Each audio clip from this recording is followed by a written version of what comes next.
Good morning, everyone. It is Sunday, March 7th, and it's a new vlog week. We are headed into Unit 10, Week 10 of Level 2, aka Quarter 2, aka Semester 2. Number 1, you know what's coming up. Sunday Fun Day, and I don't even know what we have going on. Probably some final project stuff. Gonna be intense the next couple weeks. This Tuesday is our last mentor session with Paul. We have done a track a week up to the full arrangement, including the main ideas fully fleshed out. This has been a truly amazing learning experience, and from what I hear, there are quite a few mentors who do that. My experience with this shows me that the magic is in the experimentation. The magic is in getting adventurous into other genres or trying to fuse different genres together. That's where the magic is. The magic is in the moments where you're not trying to intentionally do anything. But all right, I've been blabbing on a little too long. It's Sunday, so we are gonna get to work posting the vlog, and then coming right up is Sunday Fun Day. And we only have 2 more units in this level. Level 2, Unit 10. I've just realized I've been going to Icon for almost 6 months. That's kind of crazy, actually. Time is flying by. Let's get into Unit 10. Here we go. Unit 10, Intuition, Mixing, Bass Inversions. All right, back to the Art of Flow classes. It has been a while since we have done these. This is one of my top 3 favorite things about Icon. Sets them apart from any other music school in the world, in my opinion. Here we go. Art of Flow, Intuition. Classes for Art of Flow, Unit 10 are Intuition and the Subconscious, Strengthening Our Intuitiveness, Open the Portal, Weekly Challenge, and then the class notes on intuition, followed by a discussion. Back into the Studio Techniques classes. This time we are talking about mixing. In this lesson, you will learn how to use dynamic control on your final mix, understand frequency spectrum for final mixes, use reference tracks for mixing, meter your mix properly, tell the difference between peak and RMS, export, bounce your songs, understand different file formats. Studio Techniques classes, levels, metering your mix, finalizing exporting, and then the class notes on mixing, as well as a STEM mixing project. Moving forward, back into the keys lessons. Bassline inversions / chords. Keys lessons are the concept of bassline inversions, the term / chords, interaction between chord and bass inversions, creating a melodic bass line, putting it all together, and then the class notes on bassline inversions, followed by a key playing assignment in F major. And then finally, ending Unit 10 with some synthesis, my new favorite topic. So, synthesis, sound design, ear training. In this lesson, we'll train our listening skills a bit and cover these topics. Learning about synthesis through listening, using subtractive synthesis concepts to recreate sounds from commercial records, defining essential listening points to deconstruct synth sounds we hear, using this process to construct sounds that we imagine in our heads. That sounds amazing. Okay, synthesis classes, critical listening and deconstructing sounds, building your own sound from scratch, recreating a sound from a commercial recording, and then the class notes on sound design ear training. Wow, this is it. If this is the end of level 2, I can only imagine what is to come in level 3 and beyond. Learning how to build your own sound from scratch, that seriously excites me so much. Like, this is why I'm at Icon. The Art of Flow classes are all about discovering your inner artistry, unlocking something that is already within you in order to reach your fullest creative potential and make music that connects with people. This looks to be one of the best units yet, and I am so freaking excited to jump into this week. That is it for Sunday Fun Day. Good morning, everyone. We got the keyboard out. We got our happiness planner on the go. and we are feeling damn good. It's Monday, and today I think we're gonna jump into our Dream On Little Dreamer track. I showed you this track a few weeks ago for my Whip Wednesday. It was one of the mentor tracks that I have done this quarter that I am feeling. I think in total, so 10 tracks or 11 tracks it'll actually be, because I'm doing 2 for the last week. Out of those 11 tracks, I think we got about 3 total out of those 11 tracks that I actually want to fully produce out and see what happens. Still, with the no pressure on releasing, none of these are for release, but if that is how things end up, then I'm cool with that. Dream On Little Dreamer will have a vocalist. We're gonna get to work. We got a few things we want to fix up in that track, and then we're gonna jump into Unit 10. Let's go. Welcome back to another episode of Mental Health Mondays. And this Mental Health Monday, we are talking about gratitude. Personally, I didn't buy into the hype of gratitude at all for literally most of my life, and it's only in starting to really dive into taking care of my mental health I've come to learn it is simply a tool, much like anything else. Meditation, prayer, smudging, whatever. Personally, I come from a place of literally saying I used to hate everyone. And as I've shared before in this vlog, really I hated myself, my actions, and I wasn't really getting help, and I didn't really know how to deal with the problems that were occurring in my life. So gratitude, and in particular, writing out a gratitude list, has been very, very beneficial for me. There are certain things that I tend to track on a daily basis, and some of it's part of my recovery, being sober, and some of it's just some practices that I have developed and I have learned from other people in order to continue pursuing music like I have been. It keeps me in a positive mindset. It keeps me in a clearer mindset, so I can continue working towards my goals. And I wasn't always like that. You know, back in the day, like I said, every single thing that everyone was doing was against me. I took everything personally. I thought that people weren't deserving of the things that they were working for because I wanted it and I'm working harder. A whole bunch of twisted stuff up there that really, really did not serve me. The beliefs that I held did not serve me, and through quite a few years of working on my mental health, I have come to a place to utilize tools like this, because to accomplish the things that I want to accomplish, that kind of mindset just doesn't work. And so I had to replace my old ideals with new ones, and this included a gratitude list. And so I got an app for that. Actually, I have 2 apps for that, but I also use my happiness planner. The funny thing is, like, when I first got into this stuff, I felt so stupid. It felt silly, it felt weird, foreign, it just didn't feel like it was gonna work. But over time, what I noticed is a shift in attitude and outlook, and it was because of practices like this. And it's funny because, like, I don't know if just my old ways are just ingrained in my DNA or something, but it is easy to kind of slip back. And so then I have to realize, what am I not doing? Gratitude lists are slipping. I'm not doing a regular check-in with myself. So what I wanted to do quickly right now is do a gratitude list with you. And let's just do a verbal one. You can think of it in your head, and you'll see just how easy it is and just how it kind of makes you feel good. I'm grateful for my studio. You can elaborate, you can not elaborate. It's up to you. It's up to how you're feeling in the moment.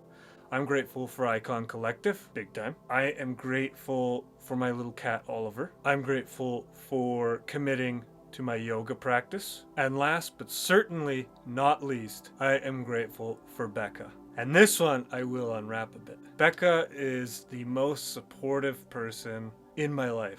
Becca and I have been together for almost 9 years. Through thick and thin, through the loss of my grandmother, actually both of them, the grieving stage of that, and to have someone there. It's been hard, but we've come to a place where we're 2 people living our own paths, but together. And I don't think it gets any better than that, because she works on her stuff, I work on my stuff, and when we have disagreements or when we have a fight, I can own my stuff and I can work towards letting it go. So on this International Women's Day, March 8th, I am most grateful for Becca, one of the kindest people I have ever had the pleasure to know. All right, that is it for Mental Health Monday today. What are you grateful for? Good morning, everyone. It is Tuesday, March 9th. We're in the studio and we just finished our yoga. We're on our own with yoga now, but I think that's okay, because you know what? We're getting a lot out of it, and as much as joining the class has a sense of accountability and a sense of commitment, I think an even greater test of commitment to my physical health is doing this on my own as well. So today we did about 20 plus minutes of yoga on our own using the Calm app again. And I'm feeling good. I'm feeling good about that. Usually it's the Tuesday triple threat, but over the next couple weeks, I'm actually seeing my therapist in person and on Wednesdays instead of Tuesdays. Today, sadly, is our last mentor session with Paul Lasky. I don't even know what to think about that. We have been going hard for 10 weeks. I got a bonus track that I did this week. So we're finishing strong, and I'm really excited to show you them on Whip Wednesday. We've got to get to work on these mentor tracks. I really hope you're having a good day. Let's go. Just had my last mentor session with Paul Lasky. Feeling kind of sad about that. Pretty well, just like last quarter when I finished with Jerry. It's just, we're progressing. We have a new mentor coming up. We specifically requested someone. We'll see if we get them. Another mentor come and gone, and we're progressing. We have this week and next week, and we got a huge head start on Unit 10 yesterday. We're trucking along.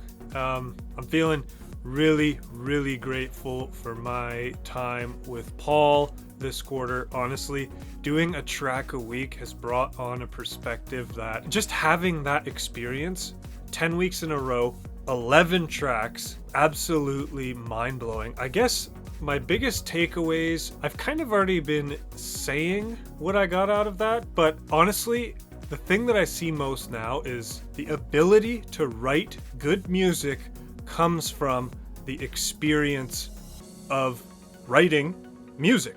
The art of writing is how you gain the experience in order to get to those good tracks. Those tracks you just know are for release. I strongly believe that it is quantity before quality. I'm super grateful to Paul. This has been an amazing quarter, and I'm looking forward to seeing what my new mentor and I do next quarter. Good morning, everybody. It is Wednesday, March 10th, 9 a.m. We're diving straight into the Art of Flow classes for Level 2, Unit 10. Second to last unit for this level, this quarter, this semester. I've said it before and I'll say it again. The stuff that I'm learning towards the end of this level is absolutely pertinent for where I'm at as a producer, and I can't even imagine what's to come. We've been at Icon for almost 6 months.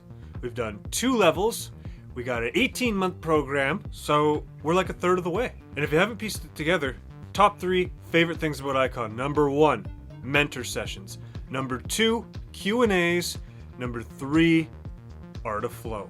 That being said, my favorite class currently are the synthesis classes. I'm really enjoying getting a lot out of those classes. We got our breakfast here. We got bagels and yogurt on the go. We also are doing our second in-person therapy session, doing EMDR and different trauma therapy exercises. And we're gonna get to work. We are gonna get to work. I'm freaking stoked today. We finished up the Art of Flow classes on intuition, and let me tell you, so introspective, learning how to tap into our intuition, to not let our rational brain make the decisions for something that is art and supposed to bring us feeling, and it's separating that judgmental ego voice. I don't know about you, but in the past, when somebody has told me, oh, you sound like Ferry Corson, I would actually take that as an insult because I was trying too hard to be unique. And I found that through the experience of making music like the producers I look up to and being passionate and having fun with what I'm doing.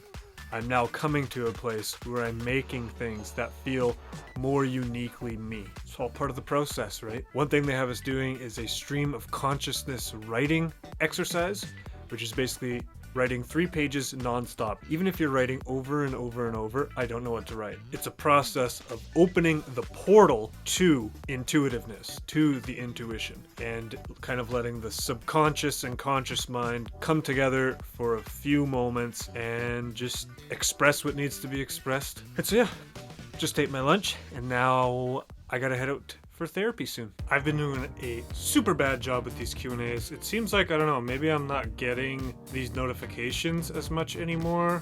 Or maybe I'm getting too many and I'm just deleting them all and not noticing. But we got another Q&A, this time with the roommates, who are 2 Icon grads, and they're absolutely killing it. Let me tell you a little bit about them. Their most recent singles produced and written include Selena Gomez's Boyfriend. They also have an upcoming Justin Bieber and J Balvin single La Bamba. They are signed to Justin Tranter and Katie Vinton's Facet House through Warner Chappell. And so what they're doing with us is they're actually going over one of their projects that they're working on some vocal processing for an artist named Mnek, or Nek, or Mnek, M-N-E-K. This is going to be good. I have a ton of vocal tracks, so watching people's processing and how they navigate working on multiple layers of vocals is always a treat for me. So we'll see you after to give you all my thoughts on how the Q&A went. Wow.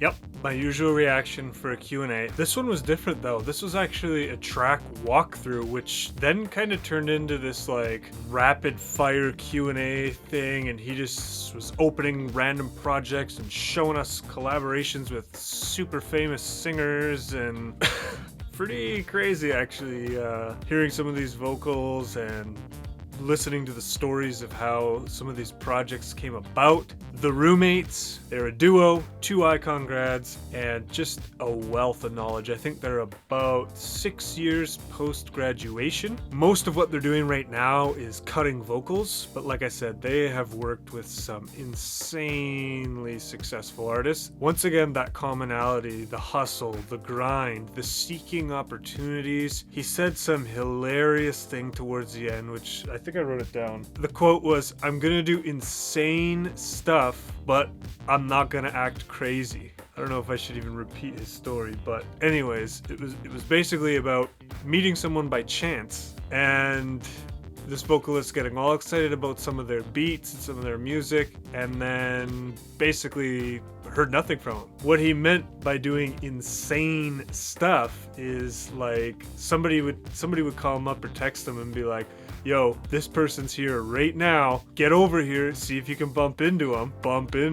That's exactly what they did. And sure enough, they did this, I think 2 or 3 times. So like pretty insane. But you know, like his example of the difference of the two is like, he didn't like drive there and like cut off his car and then like jump out and go like, you said you'd work with me. You know, he did it gracefully and with dignity, you know, waited outside of some place for like an hour to casually bump into this person who he really wanted to work with. And the next thing you know, his publisher calls him up and says, we need beats, we need music for this person. That law of attraction, he's fighting for his place with this person because he knew that what they could create was gonna be something. The roommates, Icon grads, talking about vocal comping and just their whole story post-graduation. Unbelievable. That's it for me. We'll see you tomorrow.